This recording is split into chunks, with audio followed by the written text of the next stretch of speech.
Olá, bom dia! Não perca no Imóvel Class TV de hoje o trabalho de um arquiteto que se especializou em fotografar arquitetura. Amarelo na sala de estar, a gente mostra como essa cor pode harmonizar o ambiente. Fique com a gente, o Imóvel Class TV está entrando no ar.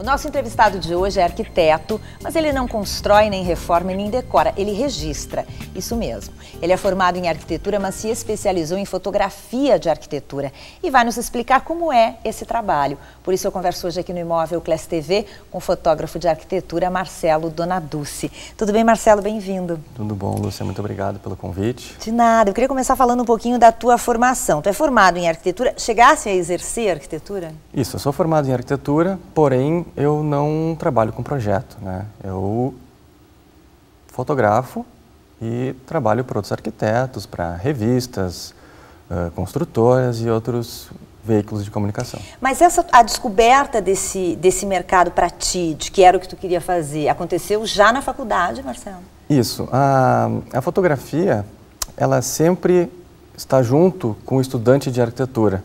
Então, desde o princípio do curso, nós usamos a fotografia como suporte para levantamentos fotográficos, para simulações, para projetos. De um projeto, digamos assim, o início de um projeto. Isso, então desde o início do curso, a fotografia ela está sempre presente. Uhum. E tem cadeiras, disciplinas específicas de fotografia de arquitetura? Sim, durante o curso nós temos uma disciplina que é vinculada à maquete, né? Então é junto maquete e fotografia, que ensina as diretrizes e as bases da fotografia de arquitetura. E tu fosse por esse caminho porque te fascinava a questão da foto mesmo, ou porque é um bom mercado, é um bom nicho, um segmento bom de mercado? Posso dizer que é uma paixão, ela vem desde do curso, né? Quando íamos à biblioteca pesquisar livros, pesquisar obras nesse sentido. Então era através dos livros que poderíamos se transportar até um lugar muito distante, que eram as obras construídas, né? Então é através das imagens que se fazia esse atalho. Uhum. O que faz especificamente um fotógrafo de arquitetura? Em que áreas mais específicas ele pode trabalhar? Tu já falasse a questão das construtoras, por exemplo. Ele pode ajudar em todo o conceito visual, digamos assim, do material de uma construtora, é isso? Isso. O fotógrafo de arquitetura, ele é a ponte entre o projeto construído e a mídia, né? Então, ele é o responsável, digamos, seria o porta-voz do arquiteto. Não necessariamente um fotógrafo de arquitetura precisa ser arquiteto, né? Não necessariamente. Não necessariamente. Não necessariamente, né? mas a arquitetura, ela ajuda bastante, né, para entender quais são os principais ângulos e o que deve ser ressaltado no projeto a ser fotografado. Pois era isso que eu queria te perguntar, justamente, assim, a diferença que isso faz no teu trabalho, quer dizer, é a questão de tu conhecer o outro lado. O fato de ser arquiteto é muito importante, pois durante o curso nós temos essa cadeira, essa disciplina de fotografia e todas as questões de simetria, as questões compositivas da arquitetura, elas também são levadas para a fotografia. Então isso é bem interessante. A gente está vendo algumas fotos tuas e eu queria que tu fosse comentando um pouquinho delas para a gente, Marcelo, e da diferença da foto interna para a foto externa. Na foto externa é sempre bem-vindo um dia ensolarado. Um dia de sol, um dia céu que azul, tenha como a gente céu está azul, vendo, né? E é sempre feito um estudo em relação às fachadas com o sol. Então, se a fachada, por exemplo, uma fachada leste, é priorizado o trabalho pela manhã. Já na fachada oeste, então, se planeja a execução na parte da tarde, né? Já nas fotos internas, isso não tem tanta relação, mas é sempre importante, pelo menos eu priorizo, que não tenha uma insolação direta nos ambientes. E no caso de fotografias externas, Marcelo, chega a te incomodar, ou até internas também, chega a te incomodar um prédio ao lado que não está interferindo na imagem que tu quer registrar? Ou como é que tu lida também com as pessoas circulando, carros, pessoas, objetos, movimento na foto? Em alguns momentos é pedido que a foto não tenha pessoas. Em algum momento é solicitado pelo cliente que essa escala humana esteja presente, né? Então, principalmente na foto externa, em alguns momentos a gente não consegue ter o controle de tudo. Então, vai ter pessoas, carros, isso aí a gente procura a melhor maneira para solucionar essa questão. A Flávia Apollo acompanhou o Marcelo em uma sessão de fotos numa das mais belas obras de arquitetura do país e que fica aqui em Porto Alegre. Vamos acompanhar.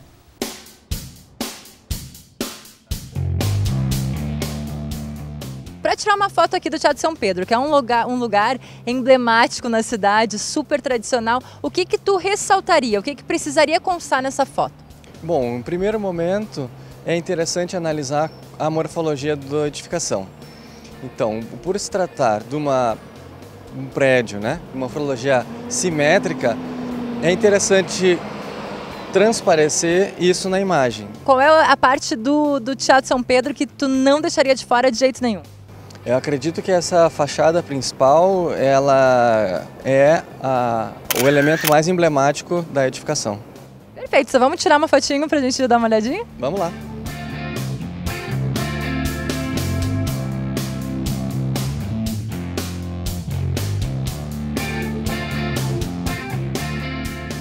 Marcelo, bem ao lado aqui do Teatro São Pedro, que é uma arquitetura mais clássica, tem esse prédio do Palácio da Justiça, que é uma arquitetura toda mais moderna, né? Porém, a gente vê que tem várias intervenções. Como é que geralmente tu faz no dia a dia do teu trabalho para que essas intervenções, como postes, placas, não interfiram na qualidade do resultado da foto? Bom, acho que é fundamental circular, caminhar bastante ao redor da edificação, para poder identificar quais são os melhores ângulos que essas interferências não agridam tanto na foto. O que tu ressaltaria nessa construção aqui? Nessa construção do Palácio da Justiça é importante essa escultura da Temis e também os brises. Todo mundo diz que existe uma hora ideal do dia onde as fotos ficam maravilhosas. Essa hora agora, por volta das 6, Marcelo, seria a hora ideal? É uma hora mais interessante em função de que o sol já se pôs, mas continua clara na atmosfera.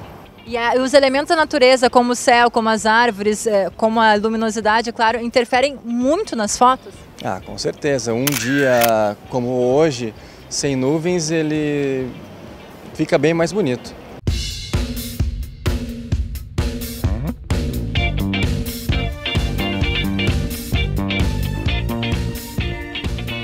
Enquanto a gente fazia essa reportagem, eu fui fotografando e agora eu quero mostrar para o Marcelo o que ele vai achar das minhas fotos. Tu pode ser bem sincero, tá? Vamos lá, começando por essa do Teatro São Pedro, o que tu achou? Bom, nessa foto aqui da fachada do Teatro São Pedro, tem duas pessoas passando bem na hora. Eu deveria ter dado uma esperadinha então, para esperar as pessoas passarem e depois tirar da foto. Isso, acredito que sim. Outra questão importante na fotografia de arquitetura são as linhas da edificação. No caso aqui, essas linhas elas estão inclinadas. Uma maneira para se corrigir isso é procurar deixar o celular paralelo à fachada. Então todas as linhas verticais vão ficar paralelas. Vamos ver a outra aqui, o Palácio da Justiça, que tal? Essa aqui, o sol está muito forte na fachada, existe uma árvore tapando a principal obra de arte do edifício. Ou seja, falta de atenção da fotógrafa, total, né? tem como arrumar isso fotografando de novo. Equipamento não quer dizer que o mais caro seja o melhor. Então, é importante... com uma máquina dessas dá, né? Com certeza, com certeza. É muito melhor que a pessoa tenha um olho mais treinado do que um equipamento caro. Essa sim, os carros já não estão com tanto destaque, o céu está sem nuvens, está bem, não tem chuva, não tem nada, não está nublado e a parte da foto aparece bem a questão do prédio. Em função da correria do dia a dia, as pessoas acabam esquecendo de apreciar e parar, olhar um pouco ao seu redor e ver a beleza que existe dentro da cidade.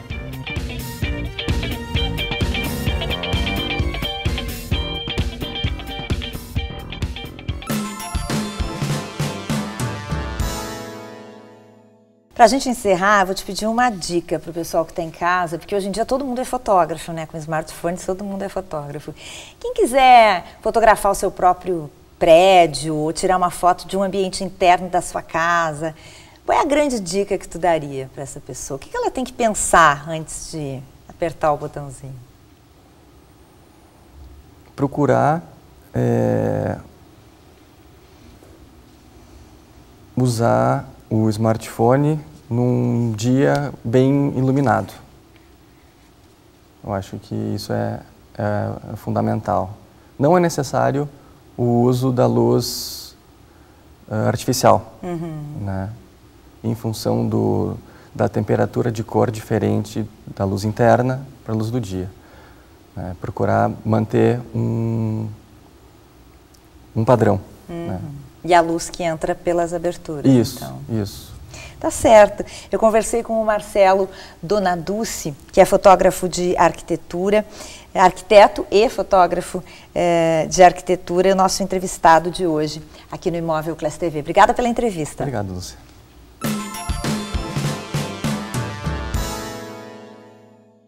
O que muda em Porto Alegre agora que a zona rural foi oficializada? Há mais limites para construir no sul da cidade. Segundo dados do Sindicato Rural de Porto Alegre, cerca de 1.260 produtores vivem da agricultura entre o sul e o extremo sul da capital gaúcha, em 12 mil hectares de área. Quase todos têm pequenas propriedades e juntos abastecem 42 feiras, 9 mercadões e a Ceasa. São agricultores como o Seu Salvador, que toca sozinho a produção de hortigranjeiros. Seu Salvador se diz aliviado com a notícia que recebeu na semana passada: a possível volta da zona rural delimitada no Plano Diretor de Porto Alegre. A lei prevê a limitação na construção de condomínios e loteamentos na região. Não se pode construir, a não ser que sejam casas específicas para os moradores que vão produzir, silos específicos, que são pequenas, são médias construções em terrenos de 2 hectares. Para o vice-diretor do Sindicato das Indústrias da Construção Civil no Rio Grande do Sul, as incorporadoras terão como opção investir nas áreas que permeiam a chamada zona rural. Nós temos alguns bairros ainda, Vila Nova, dentro do bairro Ípica e outros bairros que existem regiões que estão na zona urbana. Poderia se planejar nessas regiões que estão dentro da zona urbana, tá, de fazer um maior adensamento e isso criar oportunidades de desenvolvimento, de construção, sem explorar e sem expandir e esticar a cidade. O texto também apresenta algumas modificações que atingem diretamente os produtores rurais, como o acesso a linhas de créditos e financiamentos, que deverá ser facilitada. Outro destaque é que os agricultores poderão receber o licenciamento ambiental de atividades envolvendo a criação de animais. Suínos não poderiam ser abatidos e trabalhados e criados ali, porque a rura urbana, a parte urbana não permitia que se criasse suínos. Agora, a rural pode se criar suínos. Os vereadores aprovaram o texto por unanimidade no dia 14 de setembro. O prefeito José Fortunati tem até 60 dias para sancionar a lei. Mas mais importante de tudo é que é o pulmão da cidade de Porto Alegre, esse estrutural verde. O que acontece? Tu mantém a fauna, tu mantém a flora. Em instantes, uma proposta que leva mais amarelo para a sala de estar.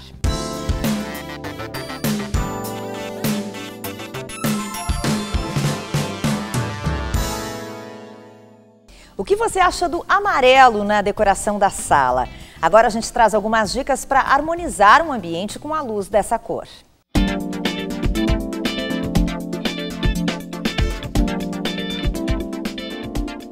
Você quer dar um ar de contemporaneidade para sua sala de estar aí da sua casa?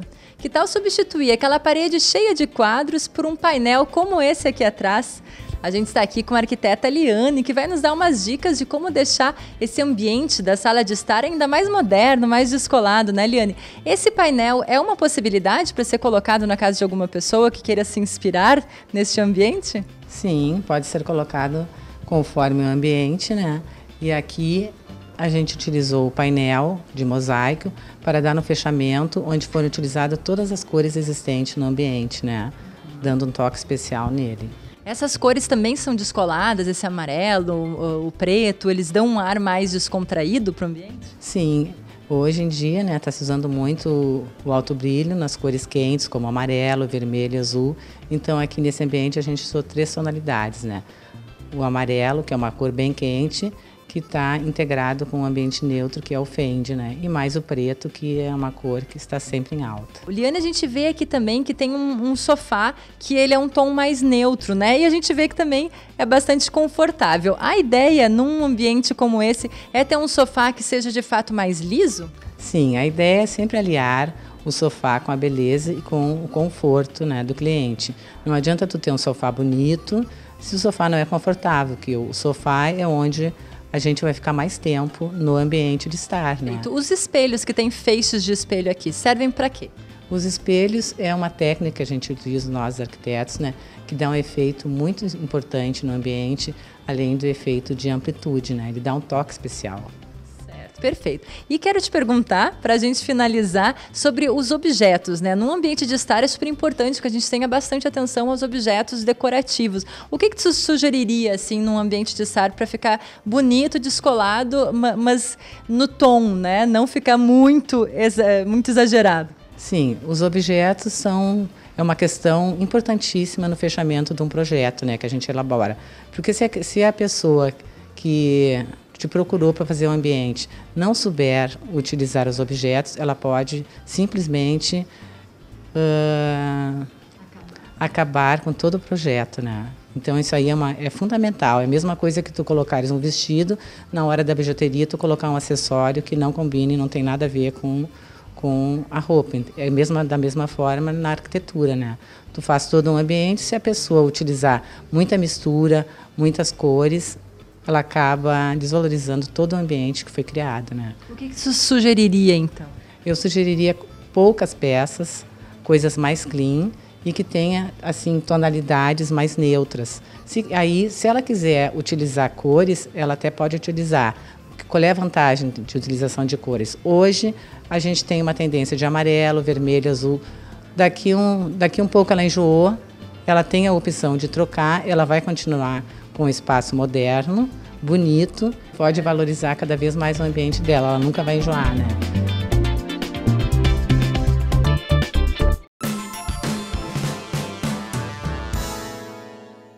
A gente recebeu algumas perguntas dos nossos telespectadores sobre direito imobiliário e nós viemos aqui conversar com a advogada Ingrid Nedel, que vai ajudar a nos responder todas elas. A pergunta de hoje é: eu suspeito que o apartamento que vou comprar tem alguns reparos interiores que precisam ser feitos, como infiltração. Eu preciso estabelecer isso no meu contrato ou só oralmente já é suficiente? Não, o ideal é que se estabeleça num contrato tudo que tem que ser feito. Por quê? Porque normalmente no contrato existe uma previsão de que a pessoa que está comprando está recebendo o imóvel no estado em que ele está. Se tu não tiveres uma previsão em contrato de que eventual vício, vazamento, enfim, vai ser sanado pelo vendedor antes da entrega e constar a cláusula de que tu está recebendo o imóvel como ele se apresenta, tu vai estar recebendo bem com aquele vício. Então, se as partes ajustaram entre elas que o proprietário, o vendedor, vai fazer algum reparo antes de transferir ao comprador, isso tem que estar em contrato. Inclusive porque tem que prever que o custo vai ser do vendedor, o prazo que ele vai ter para fazer esse reparo e que, eventualmente, tu, comprador, só vai receber o bem quando já tiver reparado dentro do que está no contrato. nunca é apropriado numa relação de compra e venda que a coisa fique estabelecida apenas entre as partes, combinado verbalmente, oralmente. O ideal é que todas as combinações sejam colocadas em contrato, porque se houver um descumprimento, o contrato é a prova do que foi estabelecido. E às vezes o verbalmente tu não tens como provar.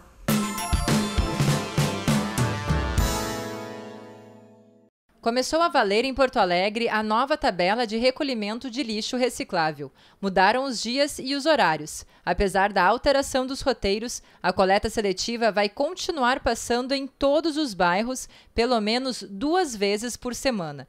19 bairros terão serviço 3 vezes por semana. Para consultar as mudanças, basta digitar o nome da sua rua no site do DMLU.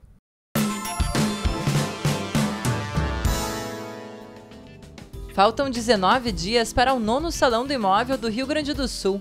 Por que visitar? Quem quer comprar um imóvel como investimento pode negociar diretamente com empresas que vendem empreendimentos não só em todo o Rio Grande do Sul, mas também no exterior, como em Punta del Este, no Uruguai, e em Miami, nos Estados Unidos.